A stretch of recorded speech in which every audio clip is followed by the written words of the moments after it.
Hello friends, स्वागत है आपका विक्की टू जेड में। ये जो वीडियो है ये क्लास 10 में सोशल साइंस में पॉलिटिकल साइंस में क्वेश्चन अगर बन सकता है कि भारत में संघ राज्य संबंध कैसा होता है, तो ये कोई भी क्लास 9 10 दोनों के लिए काफ़ी ज़रूरी है, क्योंकि ये सब तो किसी भी क्लास में आ सकता है, कोई भी पढ़ सकते हैं। तो स्पेशल ये क्लास 10 के लिए नहीं बोलेंगे, लेकिन ये सब नॉलेज आपको होना चाहिए, आप चाहे जिस भी क्लास में हैं। और क्वेश्चन बोर्ड एग्जाम में बनता है ऐसा, तो ध्यान से सुनिए और आप एक बार नोट भी कर लीजिएगा। ऐसे बहुत लोगों को पता भी होता है कि भारत में संघ राज्य संबंध।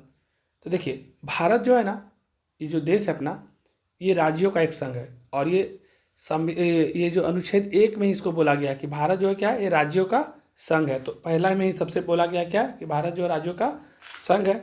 भारत के संविधान को विधायपालिका, कार्यपालिका और केंद्र तथा राज्यों के बीच वित्तीय शक्तियों में विभाजित किया गया है। मतलब देखिए, जो भारत का संविधान है ना, उसमें विधायपालिका और कार्यपालिका जो है, तो केंद्र तथा राज्य के बीच में जो वित्तीय शक्तियाँ हैं, मतलब जो भी अपना वित्त का जो शक्तियाँ हैं, उसको अलग अलग कर दिया गया है, जो संविधान को संघीय विशेषता प्रदान करता है। और ये जो संविधान को है, ये संघ का विशेषता प्राप्त करता है, मतलब प्रदान करता है।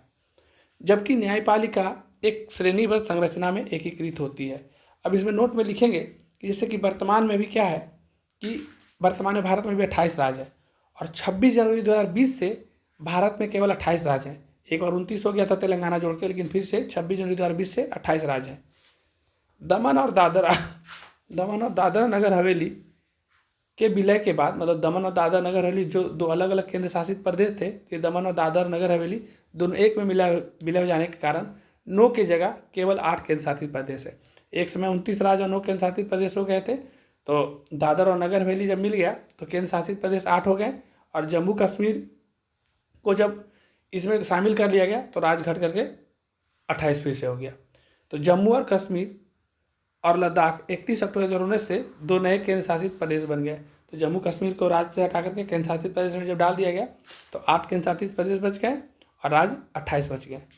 तो ठीक है, आप इसको एक बार अच्छा से नोट कर लीजिए, और इसमें आप अपने से बना के लिख सकते हैं कि केंद्र और राज्य का दोनों का अपना अपना विधायी शक्ति भी है, और कुछ मामलों में केंद्र अलग कानून बनाती है और राज्य अलग कानून बनाती है। जैसे समवर्ती सूची में ऐसा बोला गया कि कुछ कानून है जो राज्य बनाएगी और कुछ कानून है जो केंद्र बनाएगी।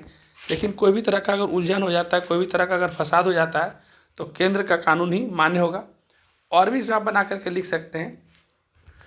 तो इस वीडियो को लंबा नहीं करते हैं, बस आपको समझना यह था कि केंद्र और राज्य के बीच में क्या संबंध है। और भारत एक राज्यों का संघ है और भारत में वर्तमान में 28 राज्य हैं और 8 केंद्र शासित प्रदेश हैं। राज्य का और केंद्र का दोनों का अपना अपना विधायी शक्ति भी है, और दोनों का अपना अपना वित्तीय शक्ति भी है। और कुछ ऐसा चीज़ है जिसमें दोनों मिलकर कानून बनाता है, और कुछ में अगर विवाद हो जाता है, अगर राज्य कोई कानून बनाता है तो उस पर केंद्र का कानून ही मान्य होता है। ये सब आपको समझना था। ठीक है, तो इस वीडियो को समाप्त करते हैं। धन्यवाद।